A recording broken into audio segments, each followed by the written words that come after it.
Dan untuk lebih melengkapi, kita akan dengarkan tanggapan dari Bapak Dr. Kandidat Hasan Nadir Tiawa sebagai penanggap pada seminar kali ini. Kepada Bapak, dipersilakan. Terima kasih, Ibu Moderator. Selamat malam, Bapak, Ibu, dan teman-teman semua. Ini membahas tentang kurikulum merdeka, tapi sepanjang perjalanan saya lihat mukanya sedang dijajah. Jadi nggak ada merdekanya ya. Ya, saya mau tanggapin satu hal tentang kualitas pendidikan di Indonesia. Jadi berdasarkan survei dan hasil penelitian yang dilakukan oleh worldtop20.org, Indonesia itu masuk kepada peringkat 67 dari 209 negara. Mantap kan? Ya. Salah satu di sana yang diteliti adalah tentang hal membaca. Jadi kita itu tingkat kemampuan untuk belajar itu berada di urutan 67. Ya. Artinya orang Indonesia itu tidak suka membaca, sukanya gosip. Nah itu kalau itu nomor satu itu. Ya, tahu nggak, tahu nggak, tahu nggak tahu. Ya kamu mau tanya, mau nanya, gitu kan. Nah itu cepat-cepat viral. Nah ini yang menjadi perhatian kita bersama bahwa kalau kita tidak rajin untuk membaca, tidak mungkin kita bisa menghasilkan sesuatu di dalam belajar. Makanya kalau statement itu sering dikatakan bahwa jika berhenti belajar, berhenti itu juga lah untuk mengajar. Ya, jadi ada kata-kata itu. Itu sangat miris sekali karena uh, yang menjadi juara satu di situ ditulis adalah itu Denmark dan juara duanya dari Asia yaitu Korea Selatan. Sarangnya. Nah, siapa yang tidak tahu di dunia tentang sarangnya? Nah, tahu kan? Nah, itu dari tingkat membaca, ya. Jadi rendah sekali kualitas kita di Indonesia.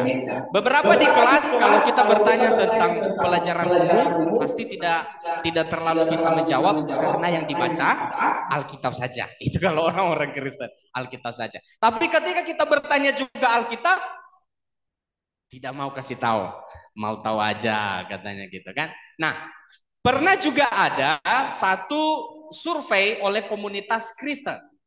Apakah anak-anak muda orang Kristen itu membaca atau tidak tentang Alkitab? Lalu mereka membuat survei seperti ini. Mereka ambil di dalam Matius pasal 4 ayat 9. Mereka tulis begini di media sosial.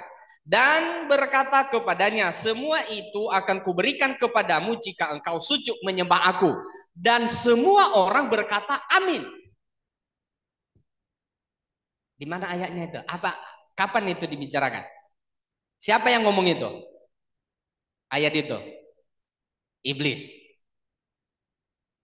Jadi kalau dia tahu itu bahwa perkataan iblis, pasti nggak tulis amin. Tapi karena dia tidak tahu, maka dari komentar dari lebih dari 1 juta komentar, semua bilang amin.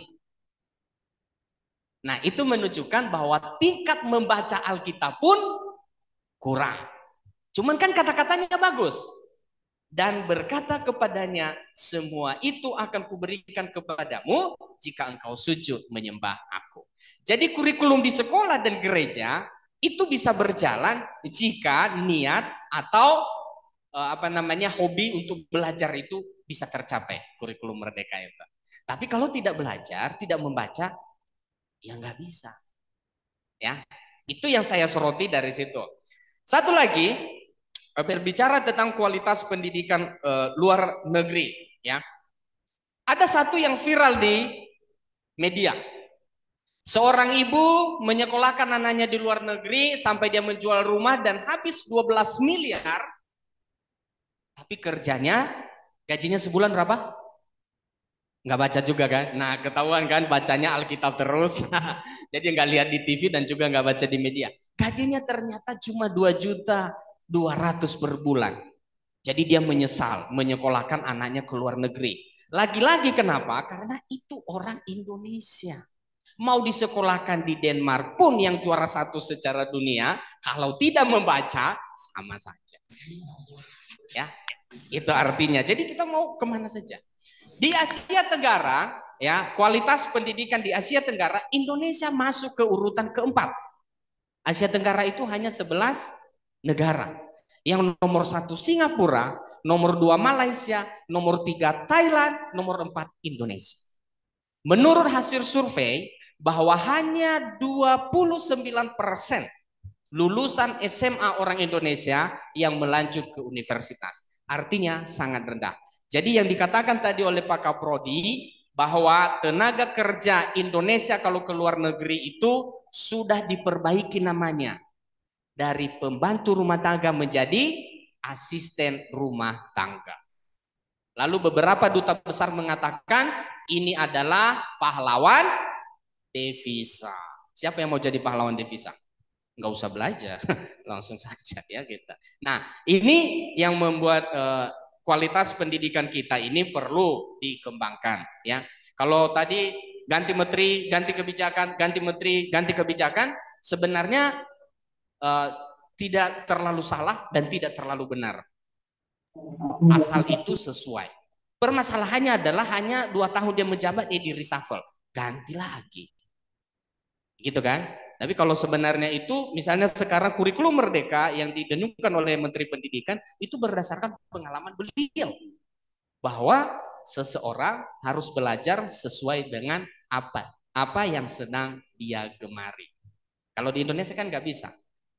Ciri atau salah satu indikator orang Indonesia dikatakan pinter adalah kalau dia ambil matematika. Kalau dia ambil pendidikan agama Kristen, kayaknya itu jurusan paling terakhir. Sudah tidak ada jurusan lain. Padahal kalau bicara tentang agama Kristen, jurusan pendidikan agama Kristen itu yang paling tepat.